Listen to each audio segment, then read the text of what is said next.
tingali, like every time we see people nga kailangan ng tiil, probably we'll ask ourselves, di ba? Ano ka ha? Ano ka siya? And then we try to speculate, di ba? Hala, basin na disgrasya. Hala, basin taas of sugar, or probably basin inborn. Well, good thing, pasalamat kas Ginoo, I'm none of the above. So, but to answer the ano ka ha, because you're saying, ikaw sa shark, joke. But really, I lost my leg, my right leg, 2 years ago because of a condition. Complication of a condition called suicide disease, medically known as complex regional pain syndrome.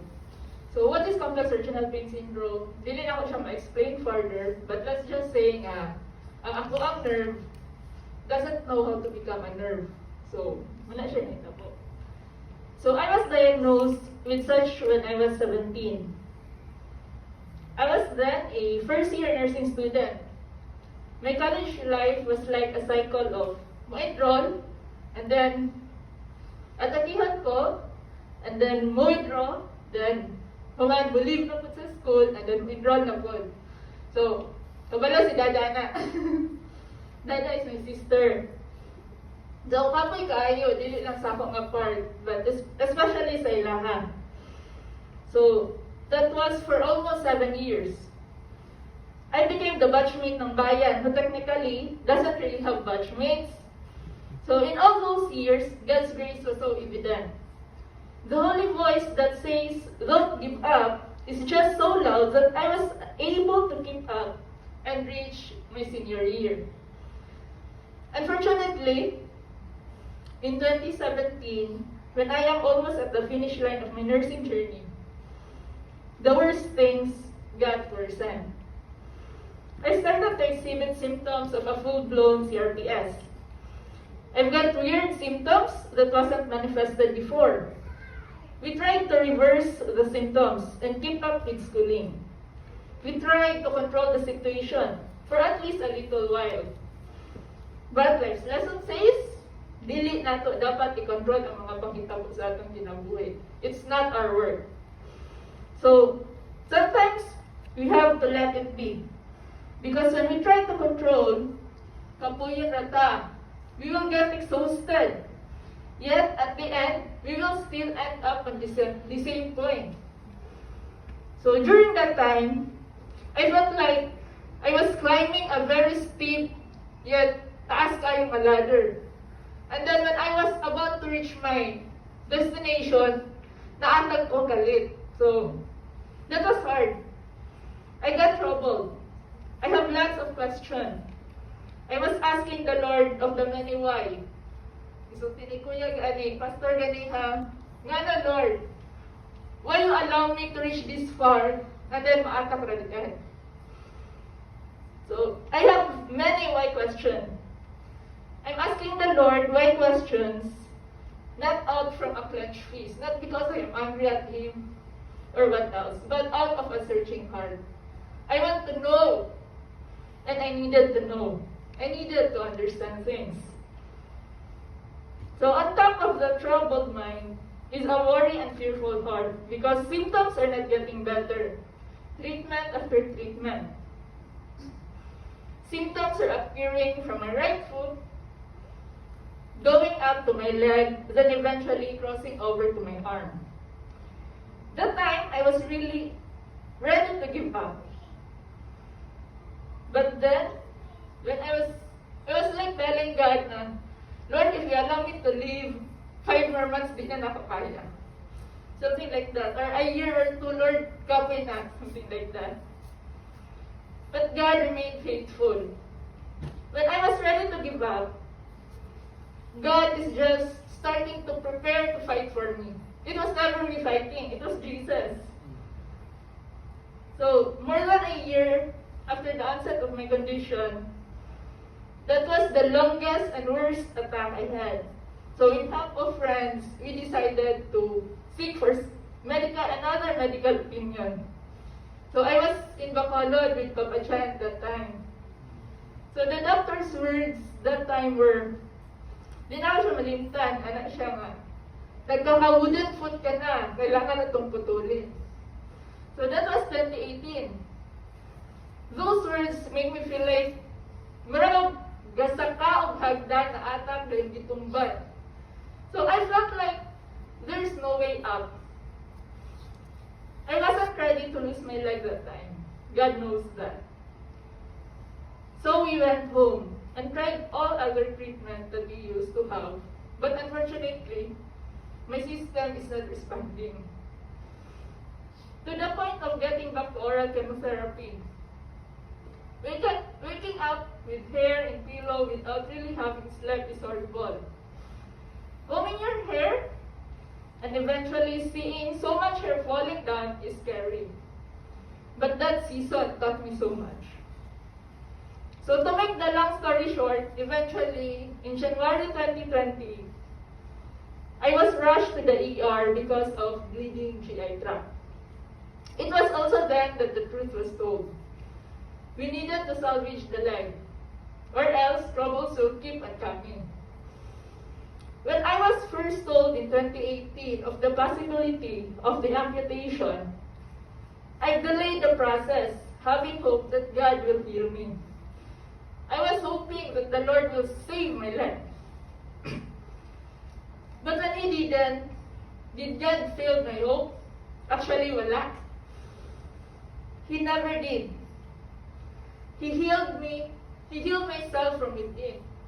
He never, wala man tingali niya, gisave ako ang leg. But He is putting me in a process of healing myself. In that more than a year of delay, God was preparing me. He was healing my spirit and strengthening my soul even before the knife and needles could ever touch my leg. When the amputation became non-negotiable, it doesn't come easy. But the good thing was that God had armored me with His strength and have embraced me with His love. I felt like a child being cradled in an arm of a loving father. Like a kindergarten child na gihatod sa eskwelahan, kanya gitaparan sa lingkuranan. I was afraid, yes. I was afraid of the unknown. But I know I was safe. After the amputation, I thought that everything will be okay. The medical team had chosen the best operating procedure to prevent complication and promote quick healing. But things never go the way we expected. So the surgical site, which we expected to be fully healed in a month, never got healed and eventually became infected and developed CRPS symptoms. So the problem continues with the spread in the arm again manifests. Being honest, I have days na kapoy na. A lot of moments na unsa gud ni Lord. Moments of doubts and questioning. Moments of desiring death over life. Days of being drowned in hopelessness. Days when I wanted to push through a maths pill down my throat. And days of wanting to give up. But still, the Lord keeps on holding me and fighting for me. When I thought that I had already the worst blow, I was wrong. The story never ends there, Padihay. Just more than a year after having my right leg cut off, this leg that is standing in front of you right now got the bad spread of CRPS.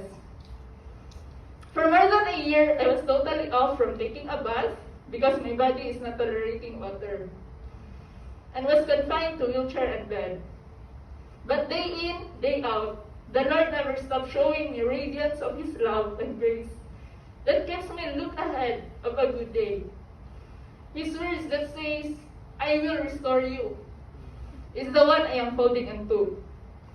Until 6 or 7 weeks ago, the physical aura of CRPS had gone slowly, and now totally.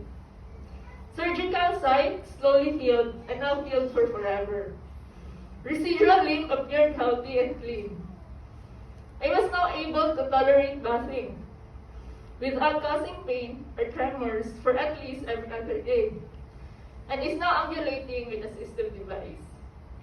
I am officially on remission, and God is now bringing me to a new level of restoration, with a new level of hope, and with full assurance that God is who He says He is.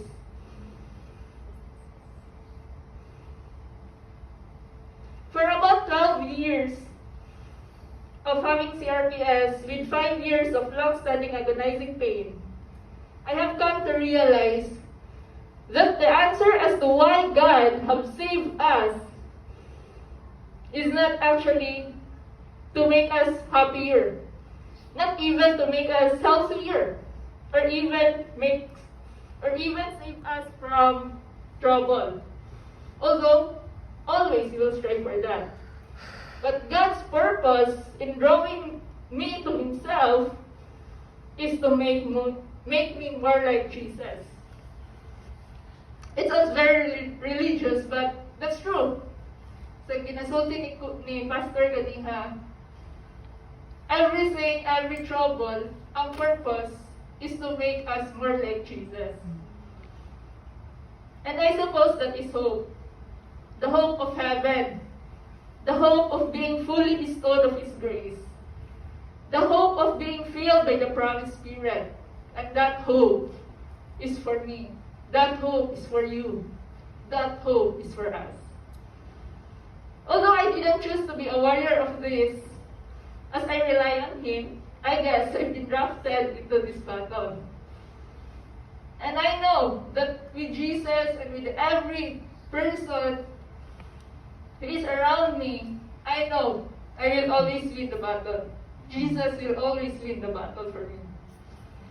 This sounds weird, but the real reward of battles, of our troubles, is not really the end result, but it is in every single experience we have of who Jesus is within the trouble. Yes, I cannot contain the joy of having finally experienced a remission. I am like a child na bagong nakalakaw. But the experience I had of who Jesus was in every turn of my battle is incomparable. And that's even more rewarding. Of course, if you ask me if having a chance to choose this kind of life, if ever I will travel the path again, of course I will say no. Dili ko ganahan to be tormented with this kind of disease. But if having this disease is the only way for me to experience the best of who Jesus is, then Lord, let's do it twice again. So, the point is that Jesus is not isolated as a Sunday concept or a principle being learned or words being read. Then I will travel the same path with Jesus twice. And so now, beloved, before I end, let me just tell you that troubles, sufferings, and trials are some forms in this world that proves to us that the Lord sees something very precious in us, which He desires to develop. If He saw in us nothing that could not be used to glorify His name, He would not spend time refining us. Because the Lord does not cast worthless stone into His furnace. It is always the valuable gem that is being furnished. Our troubles are all set for a mission, for us and for others. We just need to ask God for the wisdom of the trouble, that we may be able to look at it in His eyes view. So in troubled times, hang tight. I was once there in different ordeal, and can really testify that it is not easy. But I was also a witness of how He is able to make precious things out from it. You are precious. Something beautiful and good will come out from pruning. And if you happen to forget everything I have said, or every Sunday messages, just remember this. God loves you, and that is true. So, yes, the question is not, the question is not about, will I ever go down again or be knocked down again? But the question is, will I ever let the enemy keep me from the ground? So, every day say, no, not today, not today. The Lord is for me. So, thank you.